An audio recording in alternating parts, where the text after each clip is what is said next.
ស្ដីអ្នកនរគ្នាវីដេអូនេះខ្ញុំមកបង្ហាញពីរបៀបរក្សាទុកឯកសារជា file PDF បាទអញ្ចឹងខ្ញុំមានឯកសារប៉ុណ្នេះខ្ញុំចង់ save ឯកសារមួយហ្នឹងទៅជា PDF អញ្ចឹង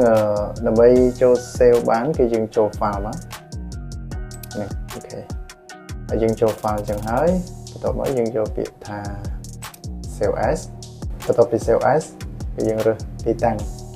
តែយើងចង់ទុកឯកសារយើងនៅទីតាំងមួយណាអញ្ចឹងណាយើងចូល browse អូខេអញ្ចឹងខ្ញុំដាក់នៅក្នុង drive D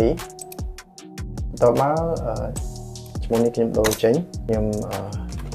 ដាក់ថាឯកសារអញ្ចឹងចុះអញ្ចឹងបន្តមកទៀតយើងមកខាងក្រោមនេះគេដាក់ថា save as type អញ្ចឹងអ្នកនរគ្នាចុចត្រង់កន្លែងនេះមកយើងជ្រើសរើសយកពាក្យថា PDF នេះហើយចុចយក PDF អូខេអញ្ចឹងបន្ទាប់ពីយើងចុចយក PDF ហើយគឺយើងចុចពាក្យថា save យើងរងចាំតិចជំនាញនឹងបង្ហាញឲ្យយើងមើល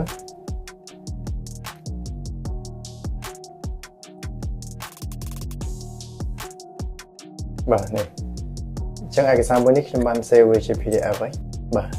នេះជា PDF អញ្ចឹងមានតែពីរទំព័រទេអញ្ចឹងរបៀបដែលយើង save ជា PDF គឺយើងធ្វើបែបហ្នឹងវីដេអូនេះមានប៉ុណ្ណឹងអរគុណចំពោះការតាមដានជួបគ្នានៅវីដេអូក្រោយ